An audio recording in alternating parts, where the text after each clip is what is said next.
All right. Hello, everyone. We are going to go ahead and begin. It is the top of the hour.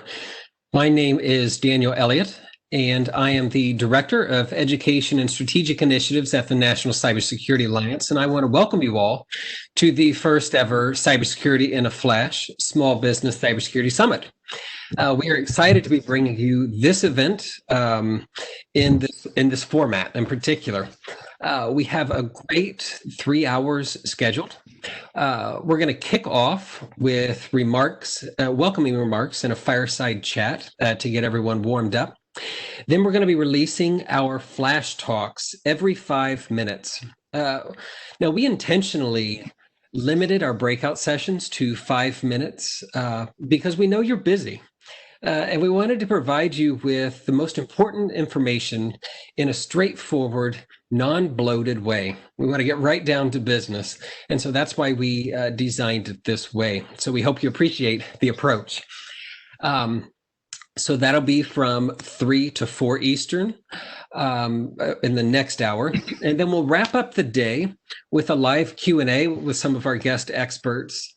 And from 3 to 5, we'll also we encourage you to check out the exhibitor areas where our 2 exhibitors in particular will be hosting live sessions, answering questions, and sharing some valuable resources. And that'll be from about 3 to 5.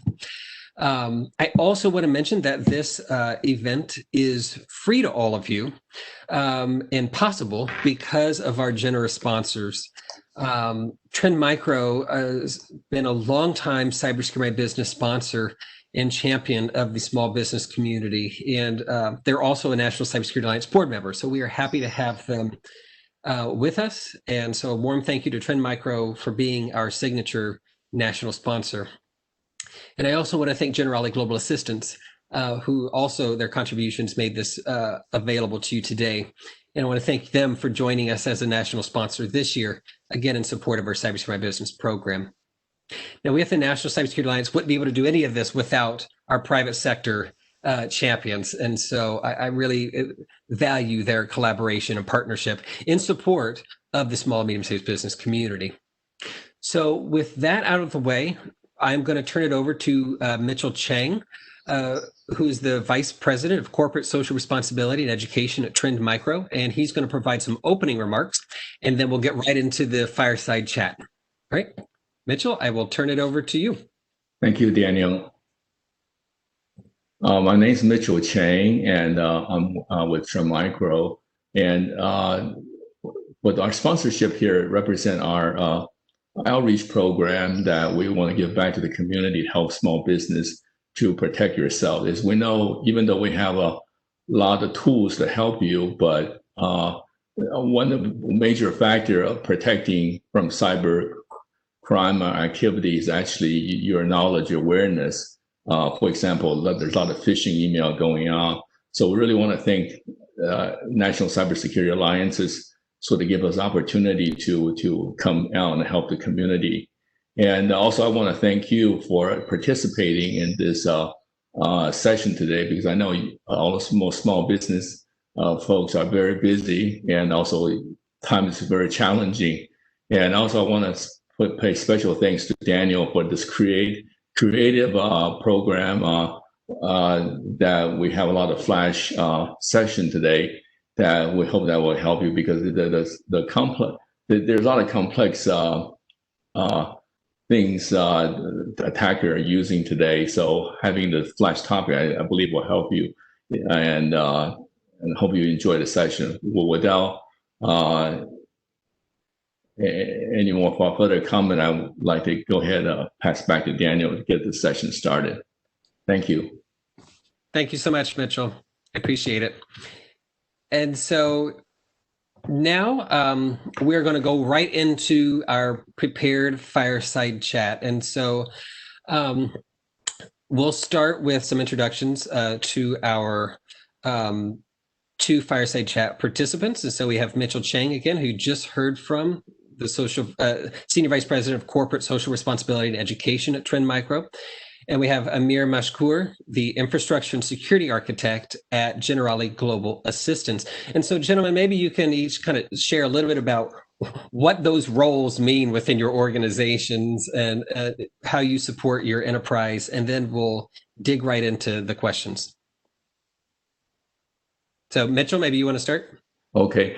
Yeah, I've been with Trend Micro for 18 years, and out of that, most of the time I run customer technical support to help customers with their issues with cybersecurity challenges and viruses.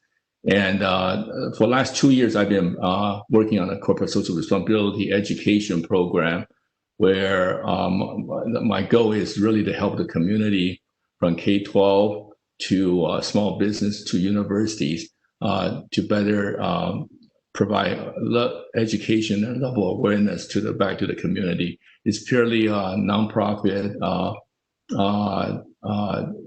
effort, our initiative that we're providing because we want to give back something back to the community. That's great. Thank you, Mitchell. And Amir. Hi, everyone. Thank you very much, Daniel, for hosting this event and for everything, all the work you put so far to make this happen. So I've been with Generali Global Assistance for over 6 months now, and my role revolves around security and architecture. So it's a mixture of hands-on experience and work in improving our overall security posture and in scaling out to our global platform.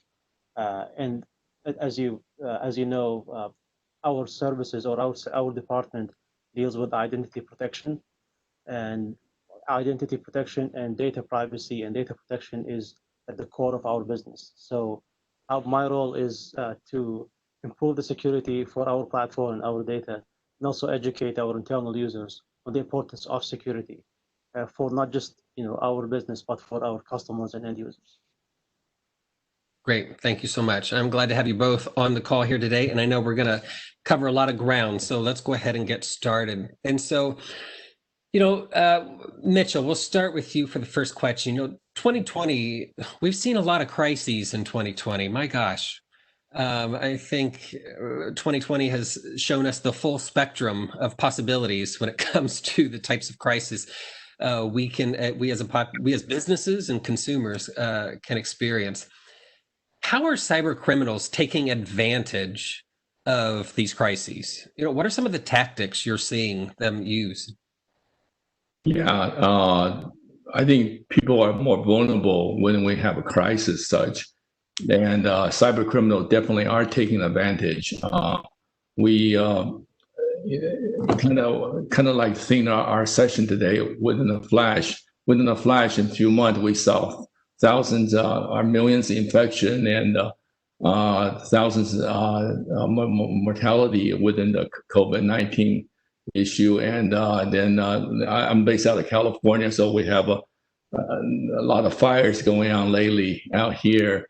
So when you have a crisis, people are less guarded because their focus, and especially for small business or consumer, on their everyday need. Like if they can not get PPE, like a mask or hand sanitizer, when you see somebody post on the web, they're selling that, even though it's a scam, you may kind of get lured by those kind of scenario. So we saw a big increase in email initially back in March and April, especially the amount of spam that related to COVID-19. And as you know, spam could be malicious. So the intention, the actors actually leverage email to get you lure into some sort of scam or get you to click on something and download malicious code that may harm your computer or having your system get compromised.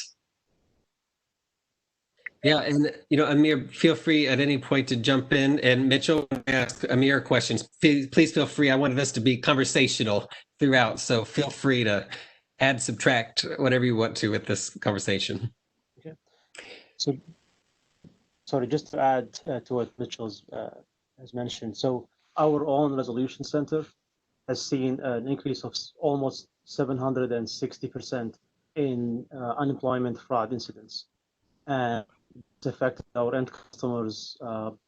A lot of them, and a lot of them were notified by their HR departments that someone has filed unemployment on their behalf. So bad actors and hackers and cyber criminals are always, just like everyone else, are following the headlines, they're following the news, and they're in most cases opportunistic. So there's a global event like COVID, and I cannot think of any event that's at the scale and the size of COVID, affected almost all the countries and all industries. Uh, Cyber criminals will exploit these events to through mainly what Mitchell has mentioned, which is spear phishing and spam, to victimize businesses, end users, and it's been a growing problem. Thankfully, people are more aware of this risk of spear phishing, especially for COVID-related uh, claims and emails, but it's still an ongoing issue. Yeah, and there's psychological attacks, right? These social engineering attacks in particular, because they know people are confused. They know people want information, and so they prey on these vulnerabilities. And not only do they prey on vulnerabilities in technology, right, but they're preying on vulnerabilities in humans and their want of information and clarity in their lives. Yeah, Their fears. Daniel, if I may add that I think the worst form of attack we saw in a big rise back in April and May was business email compromise. People use an acronym BEC for short, and that's where social engineering really gets played in.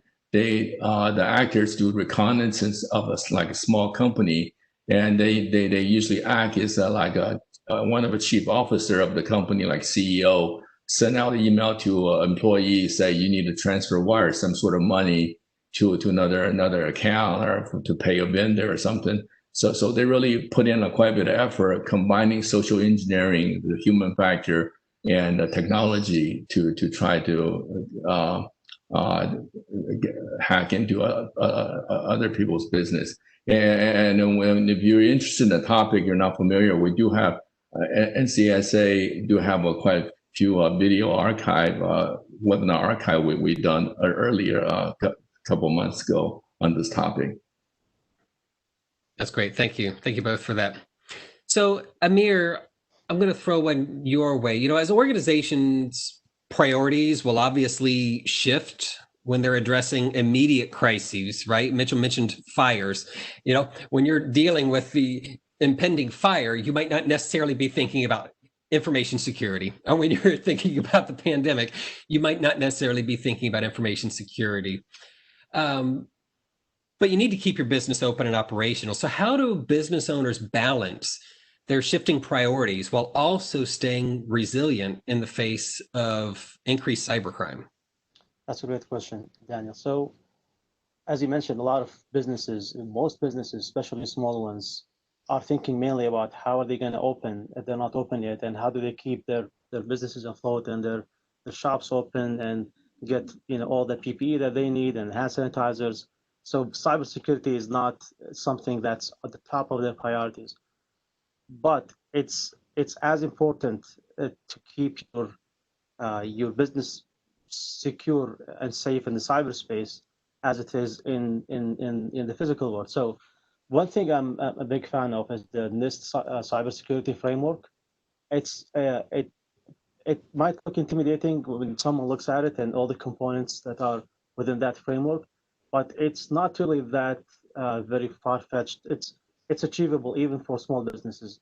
So it's very important to identify what assets you're protecting, what's your most important and valued digital assets. So your customer data, your own business secrets, and then you will put controls in place to protect these assets, this data. So implement data security practices, have awareness programs in place to educate your users and even your customers. So, for example, send an email to your customers to warn them against a spear phishing or a phishing attack that the actors are they send emails that look like they're from that business, and always have those security controls in place to maintain the security and the safety of your data.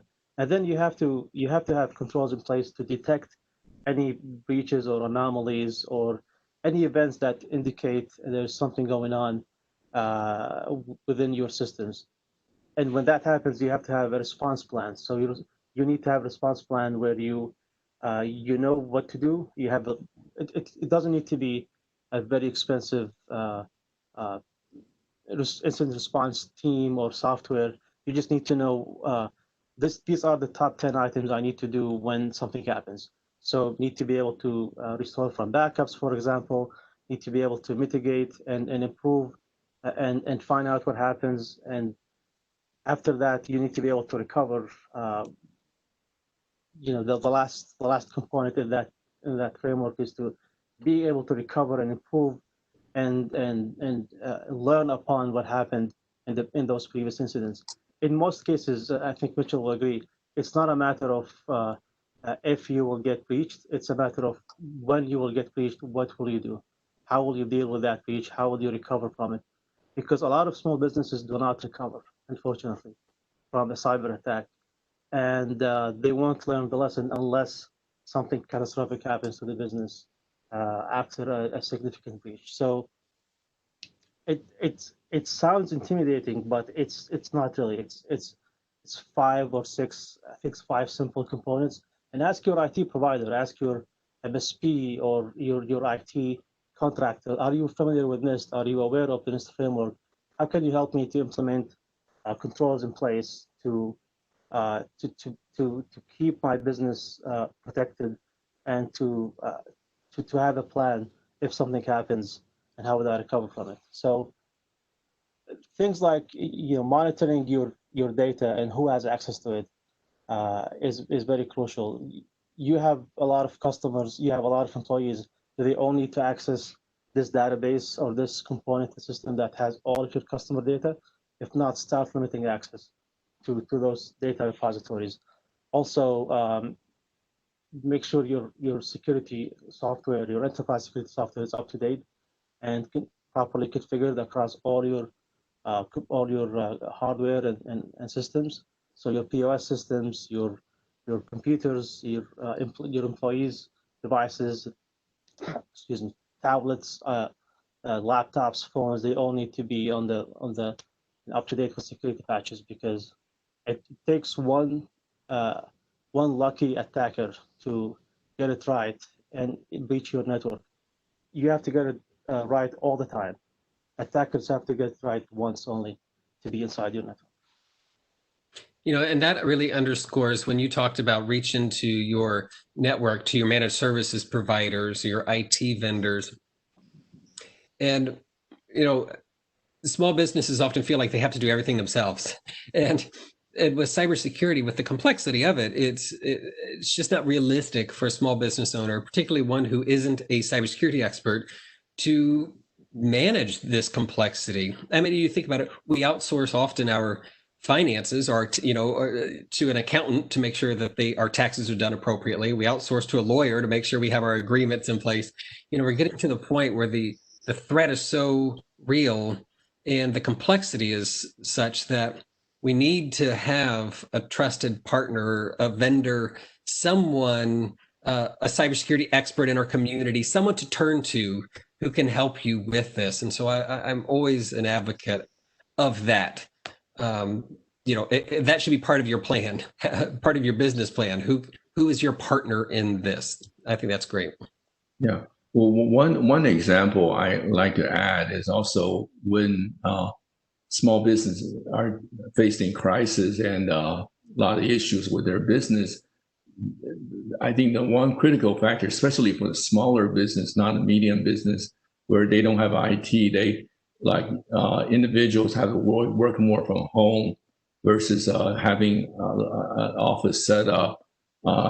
The assumption people may make is, well, I take my laptop home and plug in, everything going to be business as usual. But you had to be careful with that, because your home security may not be as robust is for the network and computer may not be as robust as what you have in office.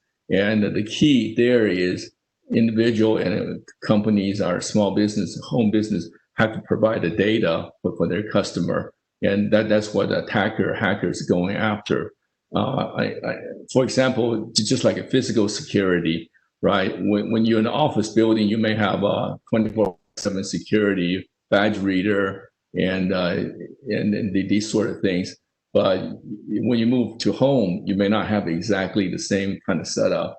And computer security, network security is exactly the same, because your firewall and your network may not be as robust, but that will create additional weak point, weak link into what hackers to come into your system. That's great, and that actually leads into our next question. But I'll add to that, because FBI and I think CISA jointly just released an alert. I think it was last week, about individuals who are going to hotels and using hotel Wi-Fi for work, because maybe they have stronger Wi-Fi than their home, or they feel like they just need to get away.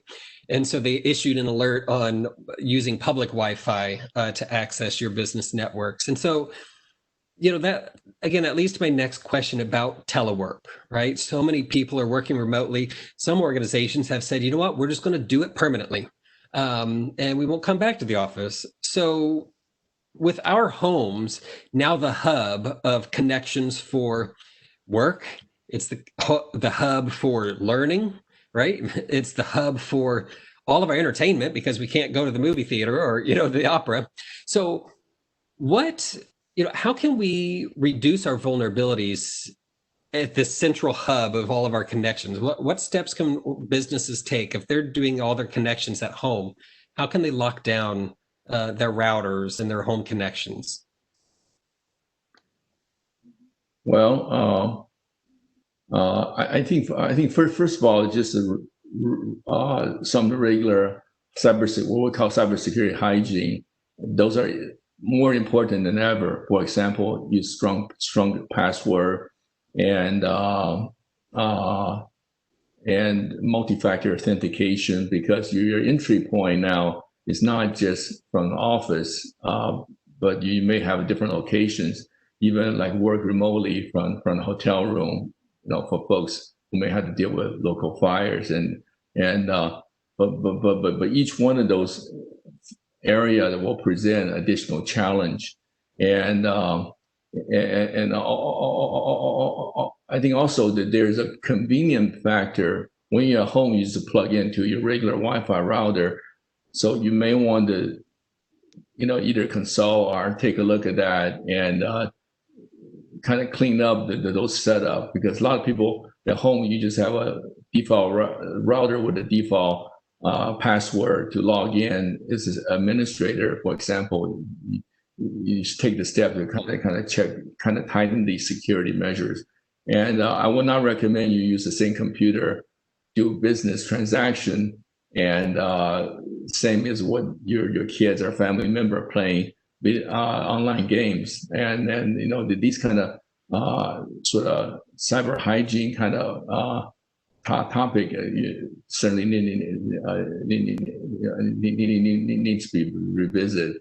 And also, Daniel, I think you mentioned a good point. I think some people there's more knowledgeable and more they kind of like to handle the computer work, and so they can set up their their kind of own IT. But for most of folks, you need to find good help, like your system integrator or the vendor who provide you the security is on the technical side of things. That's actually quite important. It's kind of like the cars, right? Some people like to be their own mechanic, fix their own car.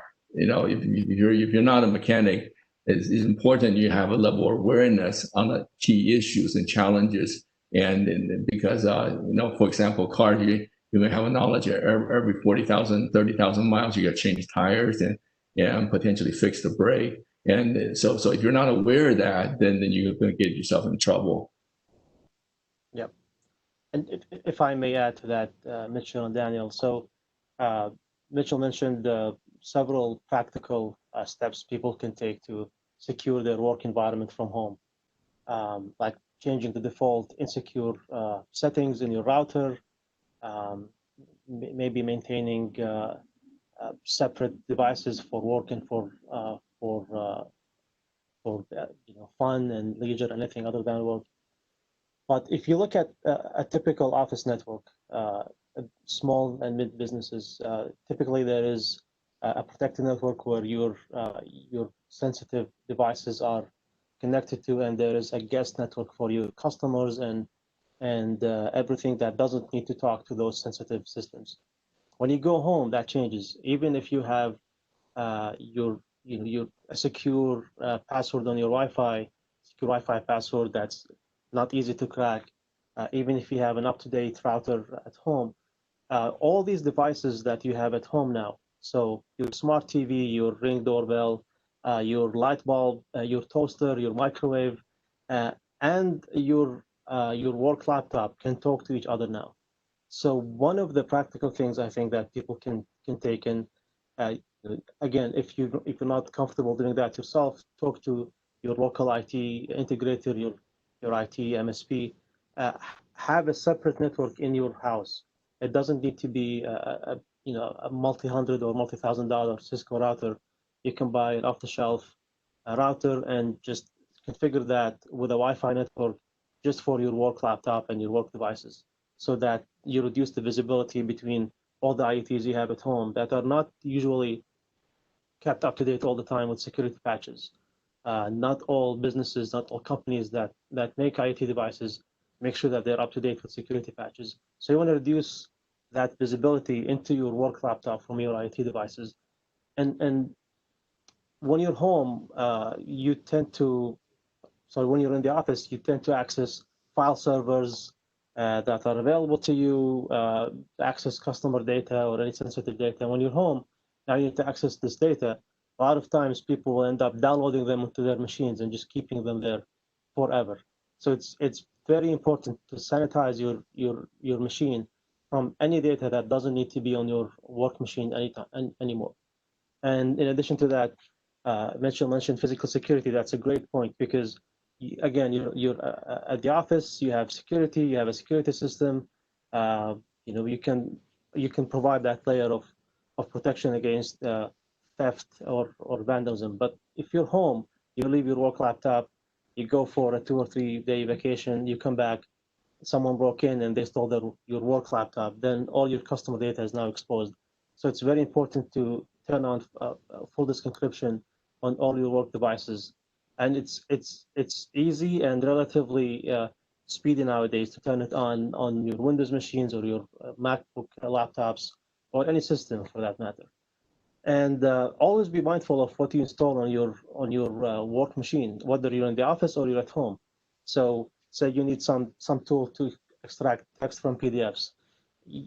A lot of us, sometimes myself included, tend to just Google something and you find the first 2 or 3 items and you download that software and you hope that it does what you want to do, and sometimes it does, but you just added a lot of binaries and code to your system that doesn't need to be there, and you haven't even vetted that software vendor or that application developer. So it's very important to be cognizant and aware of what you install in your machine, especially your work laptop that accesses secure and private and sensitive information.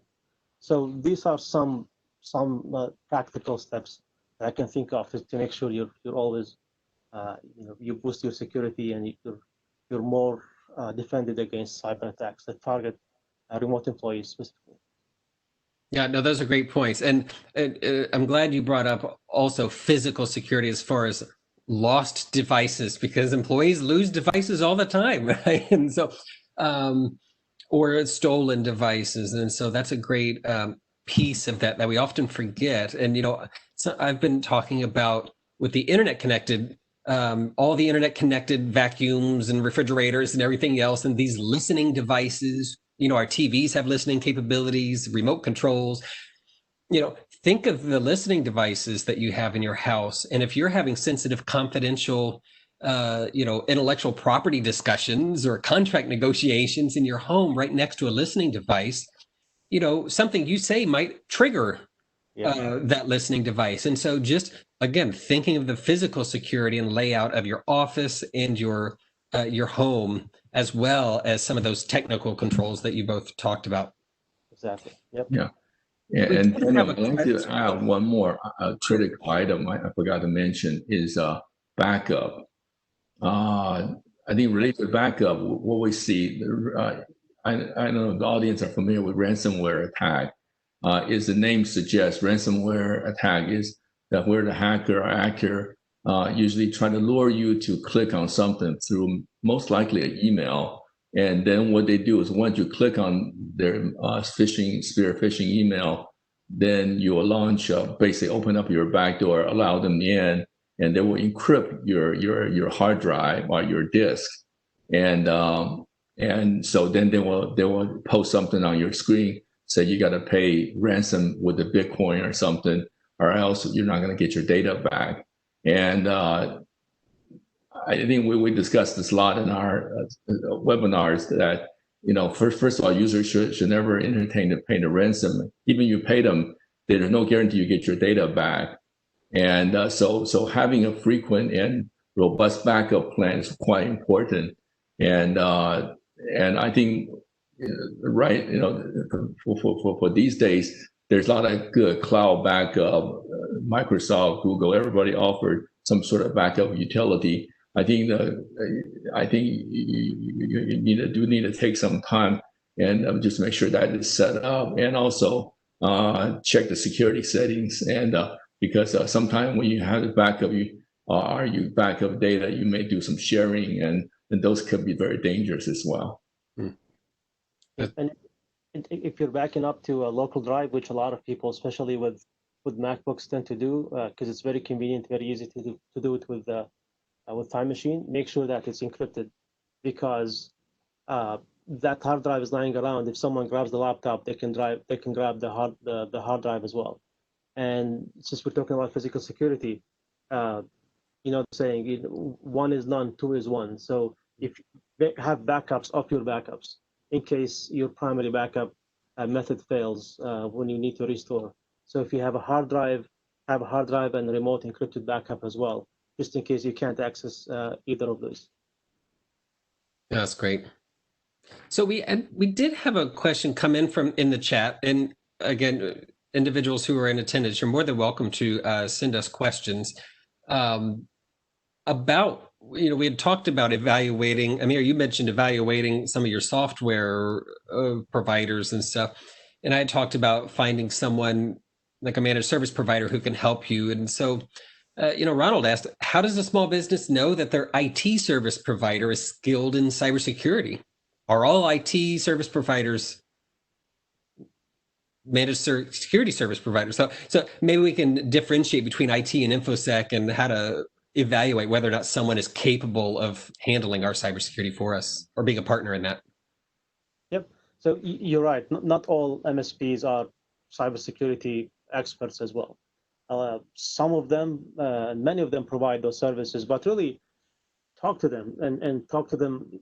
I think before you have that discussion, you have to educate yourself a little bit. Look up NIST, look up certain cybersecurity frameworks, and ask them, are they aware of NIST, and how do they have a framework in place to implement those policies and those practices for small business specifically, not just for any type of business, and get a reference sheet for their other customers.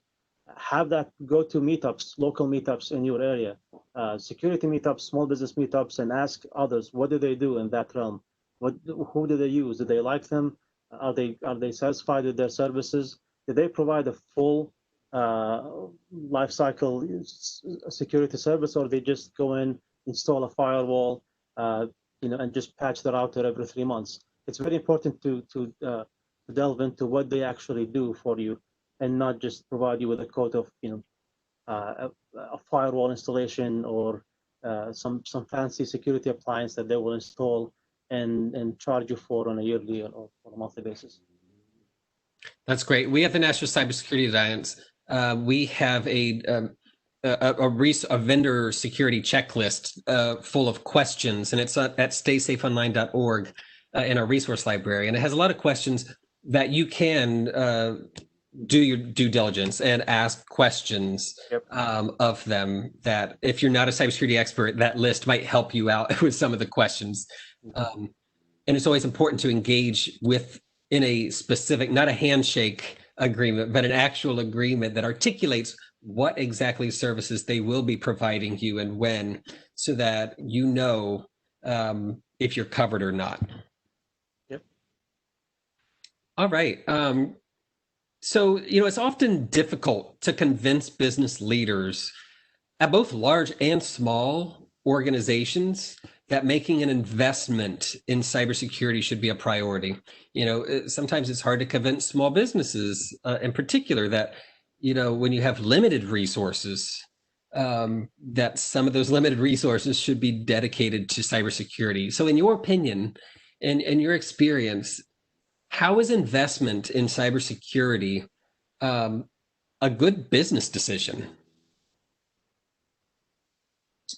Well, if you equate back the value of your data and liability you're carrying, let's say you have you're like a doctor's office, you have patient's information, and if that information gets breached, the liability, in the lawsuit or whatever that may occur is huge. That could put, and I think often put small business out of business. But if you look at the amount of investment you buy on the security, set up your security software, or pay some system integrator, help set up a good security posture, it is actually, a fraction of potential liability there. And it's and I think also we're seeing an increase in cyber security insurance lately. And but the tools and the technology you invest is actually, ROI is quite good if you kind of equate to the risk there. Yes. So in addition to the legal and the financial losses that you might suffer as a small business owner in case of a cybersecurity breach, the asset that you will lose, which is probably one of the most important to you, is your customers' trust in your business. So especially for small businesses, because big corporations, big companies can recover from this.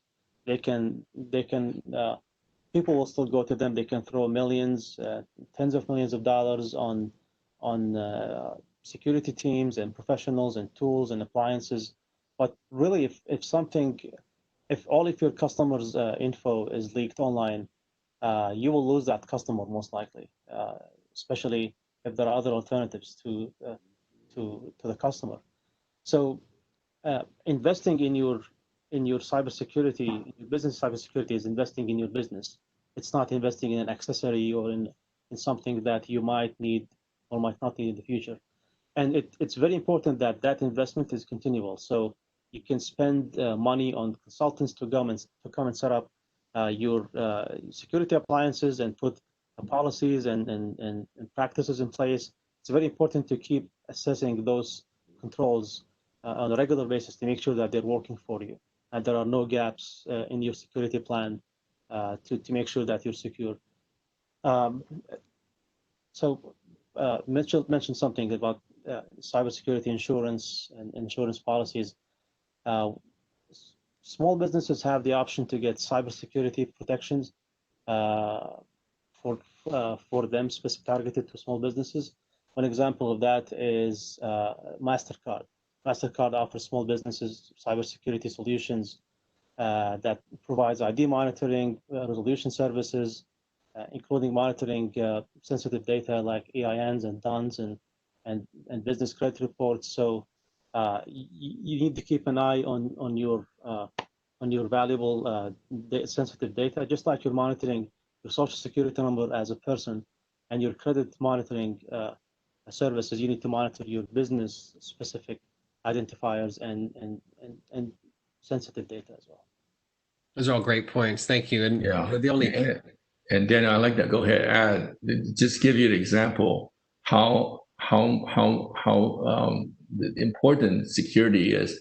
When I was running customer support a few years back, when our large enterprise customer, big corporation, when they purchase security software and set up their environment, usually the person who sign off that we interact with is maybe a security IT director or manager level folks. But when they have a breach, if the event really happened, their system get compromised, their network's down, it's a customer support head for Trend Micro. I get a call directly from CIO or CEO, and there's an instance where I got a whole executive team on the line and try to get us to help them, to reestablish the network. So you can see the contrast there. Even the money we spend is very low in the level of sign off in the organization, but the risk is huge. No, that's great. And the another angle with this, particularly if you're looking at trying to justify investment in cybersecurity to leadership, is also, other businesses and their willingness to partner with you and do business with you, right? If you don't have a strong security posture as a business, the federal government, you're seeing that, right, with Department of Defense and the cybersecurity maturity model certification that someday will roll out. You're seeing that organizations are putting a lot more emphasis on evaluating other businesses that they do business with. And so, if you can articulate and demonstrate through your policies and procedures and your training programs and all of the steps you're taking to secure your business, that is another angle of trying to make a good business case for investment in security, to demonstrate that you're resilient and that you're not going to be the weak link in someone else's supply chain. So I want to, because we're getting near, we have 15 minutes left. I want to talk about some empowering things, right? Many small business owners and employees feel defeated when it comes to cybersecurity, because again, it's a complex topic. It's not easy. And particularly for non-technical individuals, it's just not something easy to talk about. Many people don't know what cybersecurity means. What is this term? So speaking directly to the non-technical people, whether they're looking to improve their personal or their business cybersecurity, where should they start? What are some good building blocks for improving your personal or business security? I think the first step, when you, as a small business owner who often wears multiple hats, and in most cases are not a cybersecurity expert, is to look at what's the most important asset that you have, digital asset in your business. It's your data, your customer data, your sensitive company information. Identify what that data is and where that data is stored and where is it being processed, and then create a security plan around that. So this is what you want to protect. This is what you want to monitor for breaches and for compromises. And this is what you want to back up and make sure that the backups are good and they can be restored at any time. And your security plan will revolve around that. So when you start talking to MSPs, to professionals, to organizations who will help you build your cybersecurity plan, you need to do that. This is your due diligence, is to look, because you know your business, you know your assets, you know your customers, you know what's to be protected and what's absolutely sensitive and shouldn't be exposed. So, like, in addition to knowing your data, you have to know what happens or what's the recovery plan if that data is exposed. This is something that you'll work with your cybersecurity professional, but backups is one thing, but backups are part of your disaster recovery plan. But just going back to your question, where do you start? I think you should start with your data and what's supposed to be protected with your cybersecurity plan. That's great. You can't protect what you don't know you have, right? Yeah. So you have to start with identifying the crown jewels. Exactly. That's great. Yeah, and also I think for me, the one word is awareness. And because things are moving so much faster now than, let's say, 10 or 15 years ago, where viruses, the way the attacking is through a single vector and not very complex. And a lot of times they just make some noises that will go away. But today there's organized crime, there is states attackers, and there's just a lot of for-profit organizations are trying to get into the cyber attacking business. And so things are moving relatively much faster now. And think that that's not going to change from my perspective, because we're going to have millions and billions of devices coming online, that's smart devices. What we talked about earlier, Internet of Things. These are the smart refrigerators, smart TVs, and there's going to be more and more of those. So awareness on the top issues is quite important, and then kind of figure out where to find help. But with some of the awareness, you don't really have to spend too much time. They will present themselves to you, because if you have a mobile phone today, most likely not only you're potentially getting some phishing emails, but you may get some smishing spam text messages or voice calls where people pretend to be somebody else, try to scam you into doing something that will hurt yourself. That's great. The awareness is so important, because so much investment is often focused on just technology, right? But we also need to balance that investment with investing in training our employees. And because if we don't make that investment, once an email gets past all of our sophisticated technologies and lands in that inbox, then it's up to that employee whether or not to click on that link or not, right? Or to click on that text message. And so we have to balance that, the training of the humans with the implementing technology solutions. Yeah, and awareness I'm talking about, not so much you have to understand how firewall works or how network security works in detail, but just aware that, for example, there is this technical support fraud where they will come in, pop up a window on your browser when you're saying your machine's infected. Actually, your machine's running fine. They're just using some security hole to pop up a message on your browser, asks you to click on something. And then once you click on that, it actually download malicious code to infect your machine. And then they want you to call a number to give them a credit card so they can help you clean your machine. So aware that there's fact, these kind of scenario is quite important. Yeah, that's great. Actually, CISA and FBI just recently released a notification about some voice phishing scams where criminals are calling new employees and claiming to be IT support, saying that they want to help them configure their virtual private network. And so the criminals are getting the credentials for the VPN. And of course, how do they learn that an employee is new? Well, we share that on LinkedIn and anywhere else, right? That we got a new job.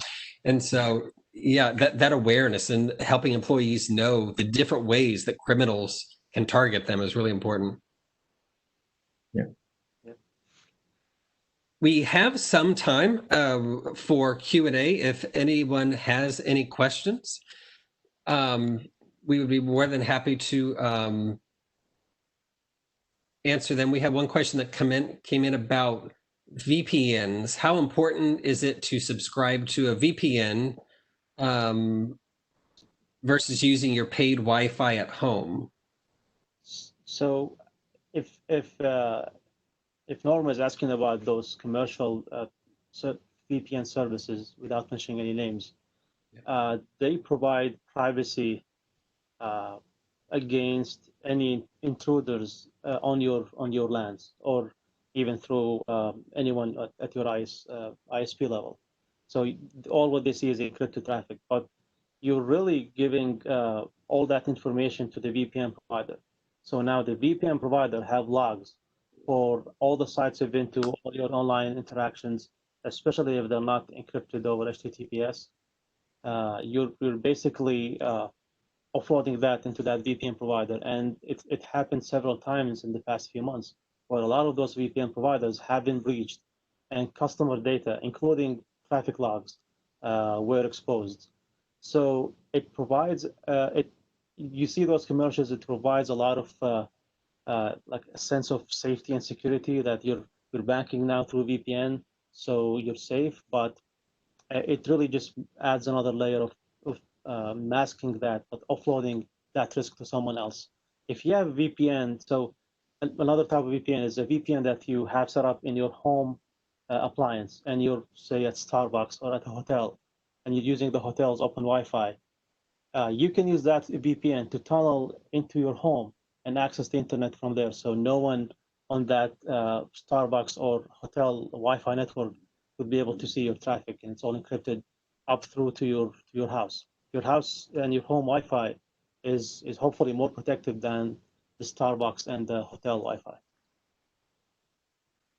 And we actually had a question about encryption, because I think encryptions is it's a confusing topic in itself, right?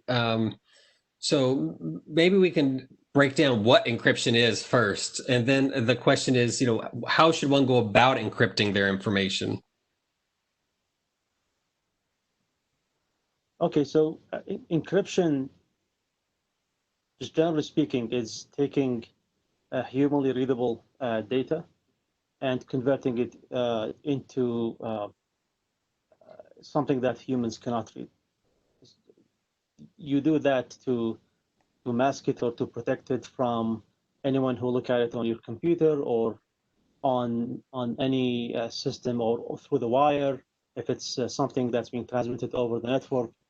How do you go about it? You need to know what you're encrypting. So if it's encrypting your laptop, it's very easy to manage. A lot of modern OSs provide that full disk encryption using industry standard encryption protocols like AES-256. Especially with the latest tools, you can click a button, encrypt your hard drive. You will get a passphrase. You need to make sure that passphrase is stored in a secure place and accessible. Because if you lose that, if you encrypt your data on your laptop, and one day you need to get something out of it, and you don't know that decryption passphrase, that data is mostly gone, because you're using, because it's doing what it's supposed to do. You cannot retrieve it without that security key or passphrase. For encryption over the network, make sure you're using secure protocols. Nowadays, I think most sites have HTTPS enabled and even enforced by default. Make sure you're not using plain text, call them plain text, which is anything that's not encrypted. Plain text protocols like Telnet, God forbid, anyone is using that for managing network devices.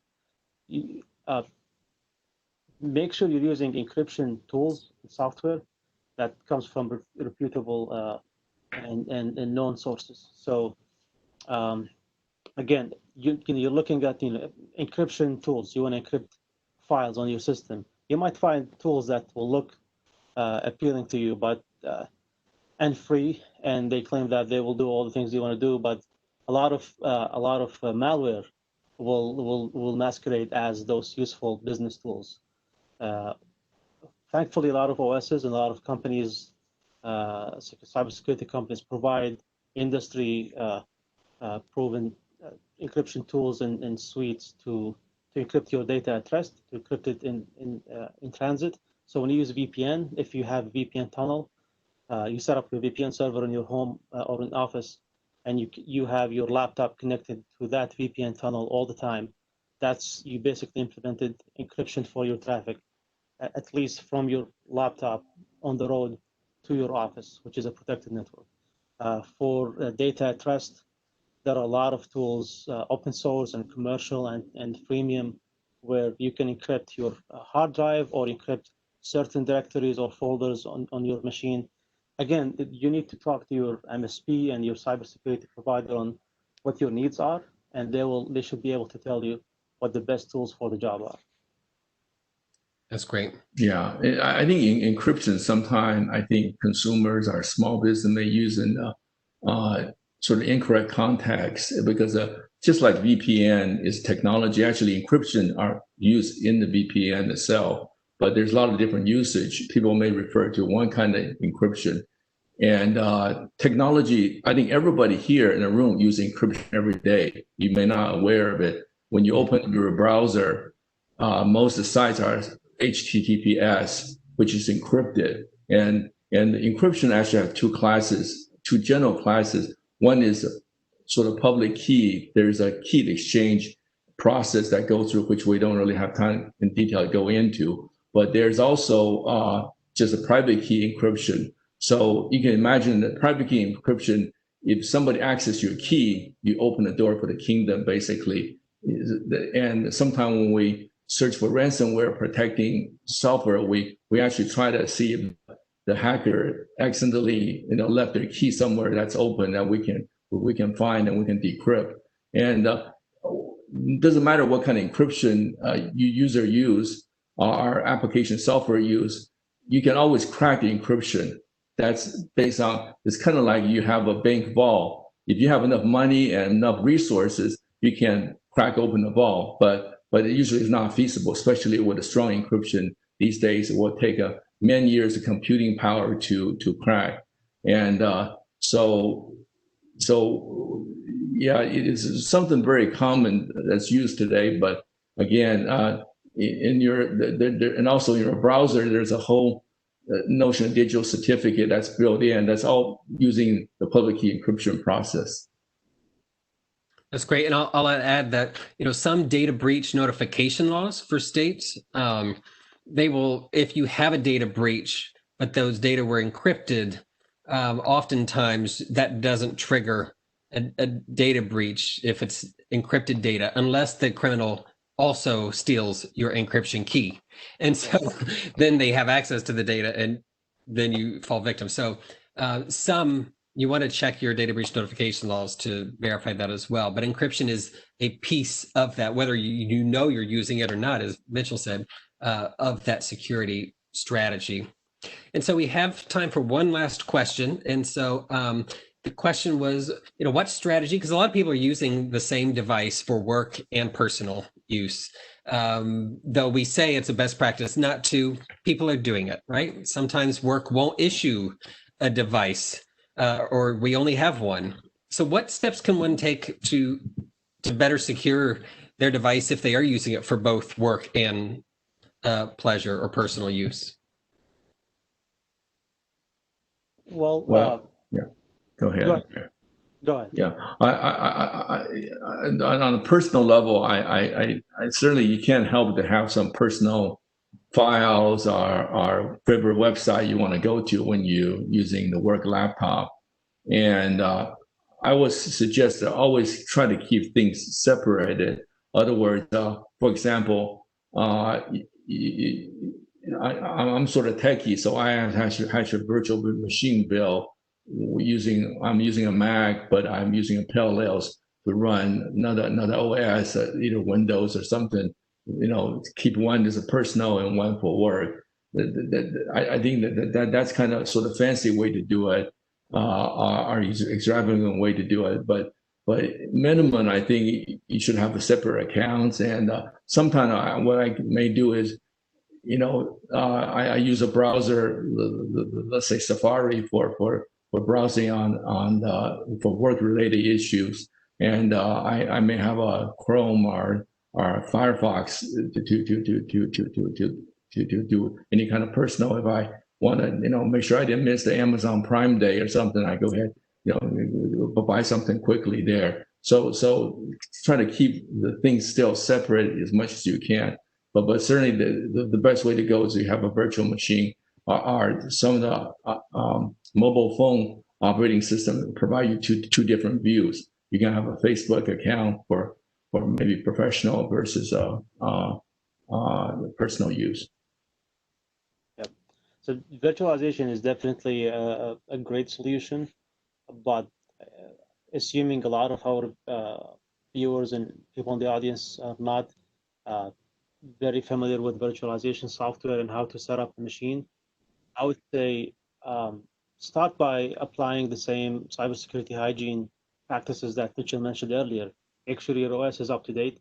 Make sure you are not installing any adware or any software packages that you do not need. And if you absolutely have to use that same laptop, create another user account on the computer as a non-admin user, because if you have a machine, most likely have one account on it, and you are the full admin. So anything you run, any websites you go to, if they will execute a malicious code, it will execute with your credentials as an admin. So create a separate profile for your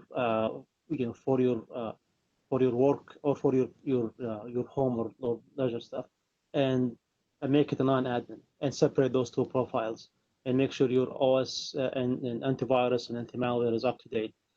One thing I've been encouraging family and friends to do is if most or even all the applications and the tools you use are web-based, then why not just purchase a cheap Chrome OS Chromebook and use that for your home or even for your work. Like if you're a business who use mostly hosted applications, like web-based applications for accounting, for finance, for customer support, if it's all web-based, then using something like a Chromebook or any OS that will limit on what you can do and only provide you with a web browser, then I think that's a better solution. We've definitely been seeing that in schools, and it's working and reducing the number of incidents with students and with teachers, and it's more manageable, especially with mobile device management tools that are available nowadays. It definitely reduces the attack surface and the risk of being infected with a Windows malware or a Mac malware if all what you're doing is having a Chrome OS instance. And those machines will usually update themselves regularly, just as often as your Chrome browser is updated. So a lot of people, you'd be surprised, a lot of people don't find themselves launching native applications on their laptops. They're mostly using web-based tools that can be run, on Chrome OS just as well as on their Windows or Macintosh laptop. No, those are great points. And I want to, we are at the end of the hour, and I want to thank Amir and Mitchell for joining us today and sharing your insights with us and for answering the audience questions in addition to some of mine. And I want to let everyone know that the other sessions are beginning now in the Whova platform. And so they will be released every 5 minutes. And so I encourage you to go back into the Whova platform, into the agenda, and view the Flash Talk sessions that we've got a great group of people who have contributed those talks. And also now the exhibitor spaces are open where we'll have live exhibitor demonstrations and Q&A as well extended into them. So thank you all for joining us today. I hope you enjoy the rest of the event, and we'll see you back in Whova. All right. Thanks, Amir. Thanks, Mitchell. Thank you, Daniel. Thanks, Mitchell.